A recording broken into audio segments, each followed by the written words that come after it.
جی بسم اللہ الرحمن الرحیم، السلام علیکم۔ امید ہے آپ لوگ خیریت سے ہوں گے۔ آج دو تین اہم موضوعات کے اوپر بات کرنی ہے۔ ایک تو ایک اہم موضوع جو کہ عمران خان صاحب نے چھیڑا ہے، اور کل بھی انہوں نے بات کہی، آج بھی انہوں نے بات کی ہے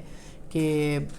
جنرل باجوہ جو تھے انہوں نے اصل ظلم جو ہے وہ کیا ہے۔ اب اس کے اوپر انہوں نے جو سٹیٹمنٹ دیا ہے مستقل ان کی، اب ظاہر بیانیے کا ان کا پاس اس وقت قلت ہے، تو وہ اب بیانیہ جو ہے وہ پرسن اسپیسیفک بنا رہے ہیں، کیونکہ اینٹی اسٹیبلشمنٹ بیانیہ اب وہ نہیں اختیار کر رہے۔ واٹس ایپ گروپس میں بھی انہوں نے ایک طرح سے ہدایات جاری کر دی ہیں کہ اس معاملے کے اوپر جو ہے وہ بات نہیں کی جائے گی، اور اینٹی اسٹیبلشمنٹ بیانیہ جو ہے وہ نہیں دہرایا جائے گا، جو ذرائع بتا رہے ہیں۔ اور دوسری جانب انہوں نے جسے کہنا چاہیے کہ اینٹی امریکہ جو بیانیہ تھا وہ بھی ان کا اب نہیں رہا، تو اب انہوں نے کوئی نہ کوئی بیانیہ لے کے آنا ہے۔ حکومت مخالف بیانیہ جو ہے ان کا وہ چونکہ کرتے ہی رہتے ہیں، تو اس لیے اس کے اندر کوئی اتنا وزن نہیں ہے۔ جو انہوں نے پچھلے کچھ مہینے میں ایک بیانیہ اختیار کیا تھا، اور اس پہ ان کو بڑی پاپولیرٹی بھی ملی، اور ان کا بیانیہ بھی بڑا پاپولر ہوا، جسے سو کالڈ اینٹی اسٹیبلشمنٹ یا اینٹی جو ہے وہ امریکہ یا اینٹی اسٹیبلشمنٹ مینلی جو ہے بیانیہ کہا جاتا تھا، تو اب وہ بیانیہ نظر نہیں آتا۔ تو عمران خان صاحب جو ہے وہ گیلریز سے کھیلنا جانتے ہیں، لہٰذا انہوں نے، اور ان کی بڑی شارٹ لیوڈ قسم کا ان کا بیانیہ ہوتا ہے، 2 ہفتے 3 ہفتے 4 ہفتے، سب سے لمبا بیانیہ امریکی سازش بیانیہ تھا جو 8-9 مہینے چل گیا، ورنہ تو وہ ڈے ٹو ڈے میٹرز جو ہیں وہ اسی طرح سے وہ ڈیسائیڈ کرتے ہیں کہ آج کا بیانیہ کیا ہے۔ وہ 7 سے 11 تک کا بیانیہ جو ہے وہ بناتے رہے ہیں، اور اس کی ماضی میں بہت ساری مثالیں بھی، جب وہ حکومت میں تھے تو یہ اسی طرح سے ہوتا تھا، ان کا مین فوکس ہوتا تھا، دنیا ادھر کی ادھر ہو جاتی تھی، مگر عمران خان صاحب 5 بجے کی اپنی جو ترجمانوں کی میٹنگ تھی وہ نہیں چھوڑتے تھے۔ ان کے لیے ٹی وی سوشل میڈیا بہت امپورٹنٹ ہے۔ یہ الگ بات ہے کہ اب وہ انویسٹمنٹ جو ہے اس کافی خسارے میں جا رہی ہے، کہ یوٹیوب کے اوپر اتنے ویوز نہیں آ رہے ہیں، یا آپ نے ٹویٹر کا بھی دیکھا کہ اس میں بھی کہا گیا ہے کہ 61% تقریباً جو ہے وہ جعلی قسم کے ان کے ٹویٹر اکاؤنٹس ان کو فالو کرتے ہیں، یا باٹس فالو کرتے ہیں وغیرہ وغیرہ۔ لیکن یہ اس بحث سے بڑھ کر یہ بحث ہے کہ عمران خان صاحب کا بیانیہ جو ہے وہ مینلی جو ہے وہ لوگوں کو ایک طرح سے ایک ہائپر کرتا ہے، ان کے ماننے والوں کو، ان کے جاننے والوں کو، ان کے فالوورز کو، اور اس ہائپ کے اندر سے جو ہے وہ سمپتھیز گین کی جاتی ہیں۔ ایک نفسیاتی اگر انالیسس جو ہے ان کے بیانیے کا کیا جاتا جائے، جیسے آپ نے دیکھا پچھلے دنوں ایک ان کی جو ٹانگ پہ پلستر اترا تھا، تو وہ پلستر جیسے میڈیا کی چند لوگوں نے، دوستوں نے اٹھایا ہوا تھا، وہ اب میڈیا تو نہیں کہنا چاہیے، بہرحال جو بھی تھا وہ ان کے ہاتھوں پہ تھا، اور وہ جو پھر اس کے بعد وہ وائرل ہو رہی تھی، اور پھر جو کمنٹس آ رہے تھے، تو ایک طرح سے ہم اس کو بیانیہ نہ بھی کہیں تو ایک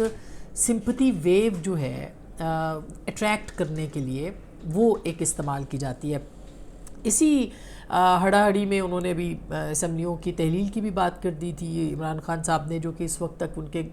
کہا جائے اگر گلے پڑی ہوئی ہے تو یہ بیجا نہیں ہوگا، اور اب کوئی اور بیانیہ ان کے پاس ہے نہیں۔ بار بار ان سے یہ سوال پوچھے جائیں گے کہ اسمبلیاں تحلیل کب کر رہے ہیں، ڈیٹ پہ ڈیٹ آ رہی ہے، حتمی فیصلہ کب ہوگا۔ تو اب جنرل باجوہ پچھلے 2 دنوں سے ان کی بندوق کی شست پر ہیں، اور یہ اب کب تک رہیں گے، یہ ایک انٹرسٹنگ ڈیولپمنٹ ہے۔ اس کے اوپر ظاہر ہے کہ جنرل باجوہ وہی ہیں جنہوں نے ان کے اوپر بہت سے احسانات کیے، بقول ان کے ٹیلی ویژن سکرینز بھی دکھا رہی ہیں ان کے بیانات، اور عمران خان صاحب اتنے خوش نصیب ہیں کہ ان کے بیانات، ہر دور کے بیانات ان کے اویلیبل ہیں، تو وہ چھپ نہیں سکتے کہ پہلے وہ کیا کہتے تھے جنرل باجوہ کے لیے، اور ایک صفحے کی حکومت تھی یا ہائیبریڈ رجیم تھی، اور جس طرح سے اس رجیم کو لایا گیا، جس طرح سے جنرل باجوہ، بالکل جنرل باجوہ نے ظلم کیا، اس میں کوئی دو رائے نہیں ہے، اور ان کو لانے کا ظلم کیا گیا، اور ہائیبریڈ رجیم کو جس طرح سے بنانے کا جرم کیا گیا، پاکستان کی جمہوریت کے ساتھ مذاق کرنے کا جرم کیا گیا،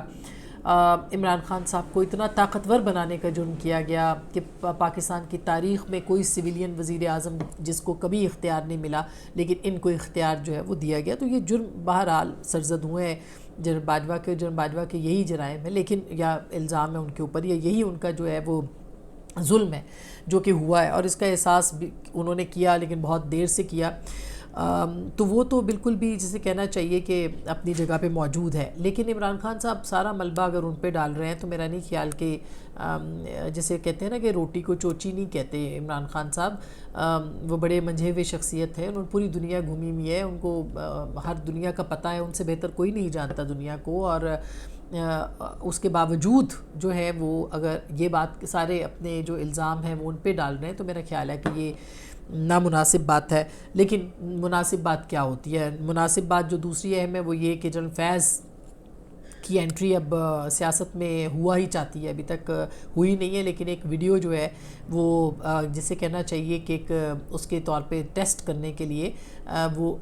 میدان میں آ چکی ہے، اور آپ نے دیکھا اس میں جب فیض بیٹھے ہوئے ہیں اور ان کی کوئی صاحب جو ہے اس ویڈیو کے اندر وہ بتا رہے ہیں کہ انہوں نے یہ کام کیا اور 25 کروڑ کی گرانٹ جو ہے وہ 4 یوسیز کے لیے کہ دی ہے، ڈڈیال وغیرہ کی وہ بات کرے، چکوال کے لیے۔ یہ یاد رہے کہ ان کے بھائی آلریڈی وہاں پہ ایک پولیٹیکل شخصیت کے طور پہ مانے جاتے ہیں اور تحریک انصاف کے ساتھ ان کا بڑا نام ہے، اور ممکنہ طور پر جنرل فیض جو ہیں وہ بھی اب آگے جا کے اگر تحریک انصاف کے ساتھ آتے ہیں ممکنہ طور پر، کیونکہ جو لوگ بیٹھے تھے وہ ان کا تعلق تحریک انصاف کی جماعت کے ساتھ ہے، تو پھر تو ظاہر ہے کہ بلی تھیلے سے مکمل باہر آ جائے گی، اس میں کوئی شبہ بھی نہیں رہا کہ یہ بلی پہلے سے ہی باہر تھی۔ لیکن ظاہر ہے کہ اب تو اگر ایسا ہوتا ہے تو وہ بالکل سامنے آ جائے گا کہ کس طرح سے ایک ریاستی ادارے نے ایک جماعت کو کس طرح سے اس کی پرورش کی، اس کو اس کی آبیاری کی ادارے نے، اور اس کے بعد پھر مختلف شخصیات اس کے اندر آئیں۔ جنرل پاشا کے بارے میں کہا جاتا ہے جو جس طرح سے انہوں نے انویسٹمنٹ کی، اس سے پہلے جنرل حمید گل کے بارے میں بات کی جاتی ہے، انہوں نے ان کے بنانے کے اندر بڑا کام کیا۔ پھر جنرل پاشا کا نام زیادہ سامنے آتا ہے کہ جنہوں نے 2011 میں جب پارٹی جو ہے اپنے بوم پہ آتی ہے اور اپنا ایک اس کو اقتدار ملتا ہے تو اس کے اندر جو ان کا کردار ہے وہ اس کے اوپر بہت سی جو ہیں وہ باتیں اب سامنے آ چکی ہیں۔ اسی طرح سے پھر جنرل ظہیر الاسلام جو کہ دھرنے دینے کے حوالے سے ان کا اپنا کردار تھا، عمران خان صاحب کا جو دھرنا تھا 2014 کا، اور اسی طرح سے پھر جنرل فیض جو کہ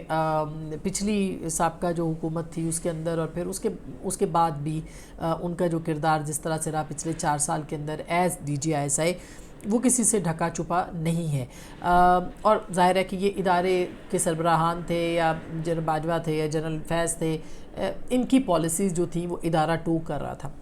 تو اب اگر وہ ایک تو اس میں لیگل لکوناز ہیں، ابھی فوری طور پر وہ شاید نہیں آئیں گے، آ نہیں سکتے کیونکہ 2 سال کی پابندی ہوتی ہے کسی بھی سرکاری افسر کے لیے، اور لاسٹ کہ وہ اس کے 2 سال کے بعد جو ہے ریٹائرمنٹ کے وہ سیاست میں آ سکتے ہیں یا کوئی بھی عوامی عہدہ جو ہے اپنے پاس رکھ سکتے ہیں۔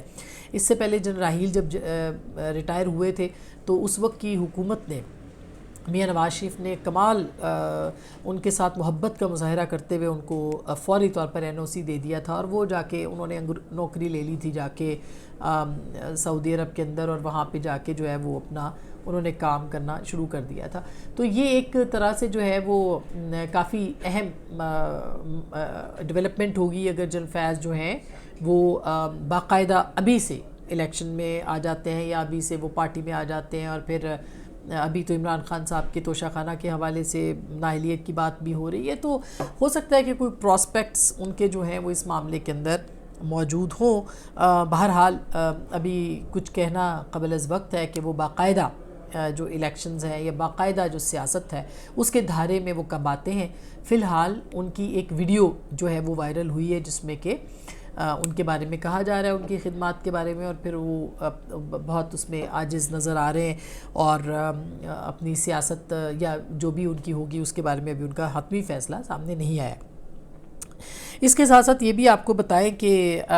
جو ایک بڑی خوفناک صورتحال بھی ہے، اس پہ بات کرنا میں چاہ رہی ہوں کہ جو عمران خان صاحب کے اوپر توشہ خانہ کے حوالے سے جو معلومات سامنے آ رہی ہیں، اور جو آج عدالت نے کارروائی کو ایکسیپٹ بھی کر لیا، یعنی وہ درخواست جو ہے الیکشن کمیشن کی ٹرائل کے حوالے سے اس کو ایکسیپٹ کیا ہے۔ اس کے اوپر الیکشن کمیشن کے پاس کے خلاف جو تھا وہ تحریک انصاف بھی چاہتی تھی کہ یہ کیس نہ سنا جائے، لیکن اس کو مینٹینیبل قرار دینا تھا، یا اس کو اوپر یعنی PTI کی درخواست کو مسترد آج قرار دیا، اور باقاعدہ اب جو ہے وہ اس کے اوپر کارروائی کا آغاز ہوگا، اور الیکشن کمیشن پارٹی چیئرمین کے بطور بھی جو ہے وہ اب اپنی کارروائی کا آغاز 20 تاریخ کو کرے گی، کیونکہ چیف الیکشن کمشنر جو ہے وہ نامعلوم وجوہات کی بنا پہ وہ چھٹی پہ چلے گئے تھے کچھ دن پہلے، جو 13 تاریخ سے اس کی باقاعدہ سماعت جو ہے وہ ہونی تھی. تو اب وہ اجازت آ گئی ہے ٹرائل کی، اور عمران خان صاحب کو ان پرسن عدالت نے طلب کیا ہے. ان کو یہ کہا گیا ہے کہ وہ 9 جنوری کو ٹرائل کے سامنے پیش ہوں، سوموار کے دن، اور 9 جنوری کو وہ آئیں گے تو ان سے سوال جواب پوچھے جائیں گے توشہ خانہ کے حوالے سے، ٹرائل، اور یہ جو ان کے گفٹس ہیں وہ خریدے کتنے میں گئے تھے، بیچے کتنے میں گئے، رقم کہاں سے آئی، گوشواروں میں کیوں چھپایا گیا. اور یہ بہت اہم کیس ہے. اس کی وجہ یہ ہے کہ اس کے اندر جو بیسک انفارمیشن یا مس ڈیکلریشن کا کیس ہے. مس ڈیکلریشن یعنی کہ چھپانا. اسی طرح کا کیس جو ہے وہ آپ کو پتہ ہے کہ وہ ٹیریان جو ان کی مبینہ صاحبزادی ہیں ان کے حوالے سے بھی اس وقت کورٹ میں ہے. اور ان کے جو لائر ہیں ان کی میں بات سن رہی تھی، بڑی امپورٹنٹ باتیں انہوں نے اس کے اندر کی کہ کس طرح سے ان کا کیس پرانے کیسز سے مختلف ہے. تو اس کے اوپر بھی ہم ڈیٹیل میں بات کریں گے. لیکن یہ جو امپورٹنٹ ہے، یہ وہ خوفناک جو میں بات کر رہی تھی، وہ خوفناک بات یہ ہے کہ چمن بارڈر پہ آج افغانستان کی جو حدود ہے وہاں سے فائرنگ ہوئی، اور تھوڑی دیر کے بعد ہوتی رہی. پاکستان کے اندر جو ہے وہ تقریباً 8 افراد جو ہیں وہ زخمی ہوئے ہیں، اور کافی کشیدہ صورتحال ہے اس وقت چمن بارڈر کی. اور یہ وہی طالبان ہیں جن کو کہ عمران خان صاحب فرماتے تھے کہ انہوں نے غلامی کی زنجیریں توڑی ہیں. اب ان کی وہاں پہ حکومت ہے اور وہ مستقل پاکستان کے اوپر جو ہے وہ فائرنگ کر رہی ہے. اور اس کی ایک وجہ یہ بھی ہے کہ جو موجودہ اسٹیبلشمنٹ آئی ہے، یہ اسٹیبلشمنٹ جو ہے اس نے جو تحریک طالبان پاکستان کے ساتھ جو معاہدہ تھا، اس معاہدے کو یا اس معاہدے سیز فائر معاہدہ کیا تھا پچھلی اسٹیبلشمنٹ نے، یا پچھلی حکومت نے. اس معاہدے کو انہوں نے کہا ہے کہ ہم اس کو اثر نو دیکھیں گے، اور کوئی اس طرح کی بھی اطلاعات ہے کہ اس معاہدے کو ختم کر دیا گیا ہے اور باقاعدہ جو ہے وہ آپریشن بھی لانچ کیا گیا ہے. تو ظاہر ہے کہ ایک طویل عرصے سے ایک بات ہوتی تھی کہ جو طالبان، تحریک طالبان افغان ہے، افغانستان وہ الگ ہے، اور تحریک طالبان پاکستان الگ ہے. مگر آج جب یہ سب چیزیں ہو رہی ہیں، اور اس معاہدے کے بعد جب یہاں کارروائی کا آغاز کیا ہے پاکستان کے اندر دہشت گردوں کے خلاف، تو اس کے اوپر ریاکشن افغانستان سے آ رہا ہے. تو اس کا مطلب یہ ہے کہ دونوں ایک ہی صفحے پہ تھے اور ایک ہی صفحے پہ ہیں، اور ڈبل گیم پاکستان کے ساتھ جو ہے وہ کی جا رہی ہے، جو کہ جس کے اوپر بہت سارے لوگ اس وقت بولتے تھے مگر ان کو غدار قرار دیا جاتا تھا. ان کو کہا جاتا تھا کہ یہ غلط ہے. خاص کر کے اگر آپ پشتون تحفظ کی بات کر لیں، یا آپ